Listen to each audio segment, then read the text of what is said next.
Hey everybody, welcome back to BigRedEDC. Well, let's talk Rough Rider knives. Haven't done one of these in a while, so kind of feels good. You guys know I've been kind of doing a lot with slip joints lately. This past week's JB on EDC was all about slip joints, and we had a huge conversation on last week's SKL about slip joints, and there's been some absolutely fantastic modern slip joints along with your traditional yeah, the slip joint is making a big comeback in my opinion. But anyway, we are going to talk about these three very, very budget friendly. You guys know I talk highly about Rough Rider because I think they're great value knives, and they absolutely they can be your so-called introductory drug into the slip joint world. But we've got three of them. We've got an imitation tortoise shell. We've got one of the Nature's Treasures going on here. And we've also got a little jigged bone lockback that we're going to check out. First of all, we're going to check out this tortoise shell whittler. Now, I just got this one in. This was actually one of the promos for the 12 Days of Christmas. What do we got there? It's Rough Rider 2578. Now, when I went back and looked at my order, it said they couldn't be ordered, but then I went back, I actually drilled down to the actual product, and they were available. So, yeah, our 2578, it's a swayback whittler. They're selling for $17.23. They got some kind of odd prices on some of their knives, but hey, it's less than 20 bucks. But now it's imitation tortoise, and we're just going to feel around. We're going to do all our quick little feels darn good. Shield's a little proud. It stands a little proud there in the center, but nothing too drastic. Pins are very nice. Yep, pins are pretty good. I feel that one just a little bit. Transitions are pretty good. Let's check out. Look at the width on that. That's cool. That center liner. That's interesting. Very, very cool. So, but there you go. It's a three-bladed whittler. Ooh, that one's got a strong pull. Holy smokes. That's probably approaching a 7 on that one. Now, it could need to be cleaned out a little bit. Now, this is 440B steel. That's got a strong spring to it. Nice snap to it. Nice little clip point. Of course, now that one's a little easier. You've got the nice little pen blade. Matte strike pulls. And then over here, you've got another little pen blade. Pinched bolsters. Pinched slanted bolsters. Let's see. Everything looks pretty good. They're kind of jam-packed in there. But you know what? I didn't see really any signs of rubbing or anything like that. Might be a small sign right there. Let me see.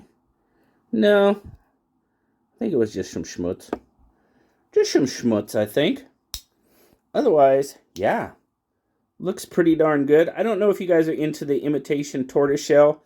For me, it's one that, it's not one of my favorite cover materials. I'll just say that, but I know a lot of you like them. I know I see them on Tobias's channel quite a bit. But I dig the tortoise shell. The tortoise shell in the tortoise shell. That's kind of imitation tortoise shell. No tortoises were harmed in the making of this knife. So, I mean, you do have a little bit, some minor gapping back there. Everything is done pretty well. For a $17.23 knife, it's not bad at all. Very cool. I dig this. It's tortoiseshell is going to be something I have to kind of get into, I guess. But the next one we're going to look at is this Nature's Treasure, because this one is a gorgeous, gorgeous knife. Had this one around for a little while. RR 2663. It's a beautiful, beautiful little abalone canoe. Oh my god. Whoa. Look out. I'm trying to avoid my charging cord. Wow. Holy smokes, look at the colors on that. Again, we've got pinched slanted bolsters. Look at the back spring on. A little discoloration in the back spring there. Brass. A little discoloration. Not too mad at it. No real gapping or anything that I can see. It looks pretty darn good. But that abalone, holy smokes, man. That's gorgeous. Just look how it catches the light. Pinks and greens and blues and purples and golds and yellow. Wow. Now, it's a small little knife. Like I said, it's a little two-bladed canoe. You've got your larger sort of drop point there, a little pen blade there. Both, again, match strike long poles. Some decent snap on them. That pole's probably a 5. What I would expect from a smaller knife. Yeah, both of them right about a 5. Nice little knife. Let's see, what's our overall... I didn't really do the whittler. We'll have to check that out. So it's about 2 5/8 as far as the handle goes. Got about a 1 3/4 inch blade. Cutting edge is going to be more like 1 5/8. There you go. RR 2663. I believe our blade marking is right there. 440. Oh, sometimes I like to play around with these and just see, what kind of an edge you get on these little Rough Riders. Yeah. That's nice. That's nice. Beautiful little knife for a pretty darn good price. I'm telling you guys, these can be a gateway. Absolutely. Absolutely. Now, the Canoe, I don't mind so bad, because when you guys know I like the single-bladed. Normally, I like single-bladed.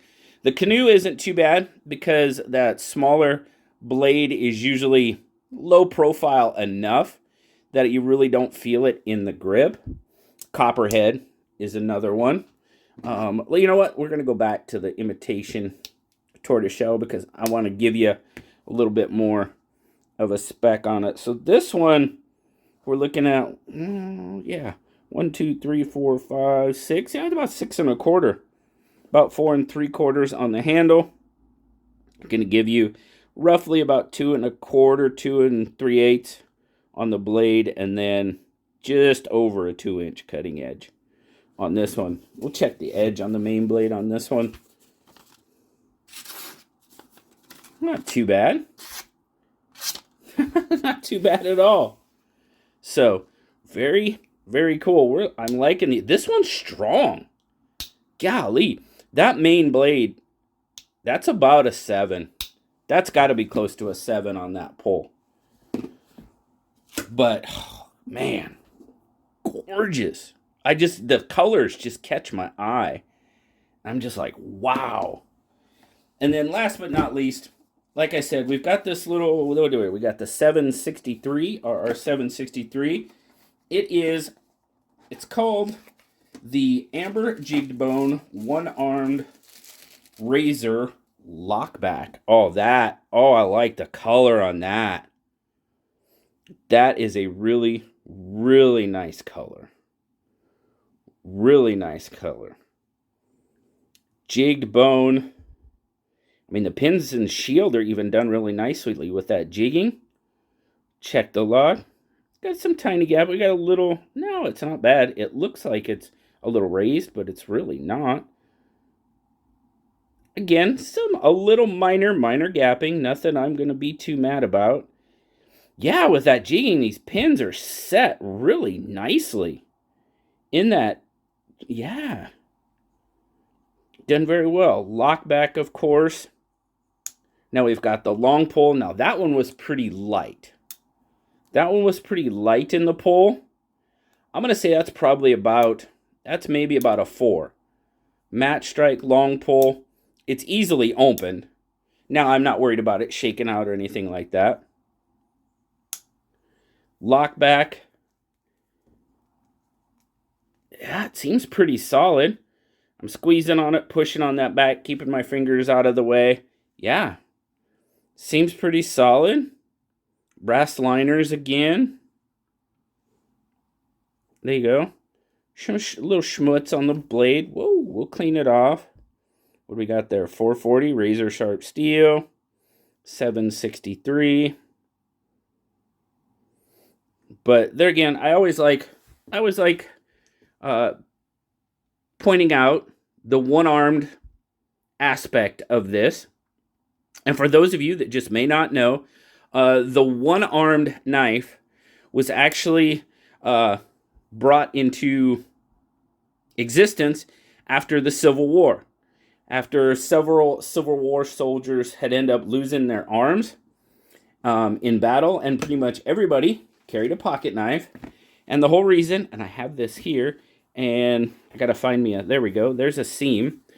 The cutout and the notch was so they could hook it on the seam of their pants, well, maybe, and open it up. Is it not gonna work because it's not tight? It might not work, but that was the whole idea behind it. I was hoping it would since it was so light, but it's not catching. It's usually might need a little bit more hook here. Now, there you go. That was the idea behind it. They could catch it on a seam or something and catch it on something. Now, this is kind of rounded off here. It would probably need to be just a little bit more prominent, for a true one-armed razor, Civil War was a long time ago. Hopefully, we do have some soldiers out there that have lost limbs, unfortunately, as veterans. So, to be a true, effective one-armed razor, this might need to be a little bit more defined so it catches just a little bit easier. But that was the whole idea behind it. Nice little lockback. Unlocks rather smoothly. Oh, that is a nice looking knife. I really, really, really like those covers. Those are gorgeous. Very, very nice. Wow, I'm sorry. Wow. I'm kind of like mesmerized by both of these. Some really nice covers on them. But all right, let's get you a little spec on it. So overall, you're looking at about 6 3/4 fully open. You're looking at a little over 3 3/4 on the handle, maybe a little shy. Looking at pretty close to a 3-inch blade. Cutting edge is going to come in right about 2.5. You do got a nice little choil on there for sharpening, but doggone. And this one, what's this one coming in? Dude, that one's coming in at $11.99. I'm telling you, these Rough Riders are absolutely fantastic value knives. Oh, let's get a piece of paper out here, and we did it with the other two. We'll just give this we'll give it a quick test. It's 448, so this one's not bad. It's got maybe a little rough spot in it. Not too bad. A little bit of a strop will help it out. Yeah. So not too bad. Throw it on the strop real quick. Should be not too bad. Now, like I said, these things, the Rough Riders, they are a gateway knife. If you're looking to get into, zoom out a little bit, getting into the slip joint game, Rough Riders are a great way to do it. There's other, some pretty darn good, marbles, so on and so forth. We just happen to be talking about Rough Riders right now. But these three are some pretty cool little Rough Rider knives. I love doing these just because I love to see what Rough Rider comes out with. And these are great. These are really, really cool. Favorite. Man, I don't know. Until I really got to look at the Lockback, it was the Abalone, because I love all those colors. But I really, really like the covers on that one-armed Lockback. I really do. So, just for fun down there, which one catches your eye the most? Let me know down in the comments. I love doing these Rough Rider videos. And apparently you guys like me doing them too, because they're some of my most watched videos. So, cool. It's a win-win. So, Thanks so much, guys. Greatly, greatly appreciate you. Hope you have a wonderful, wonderful rest of your day. As always, like, subscribe, leave me that comment. You know I love talking to you. Until next time, guys, I'll talk to you later. Bye-bye.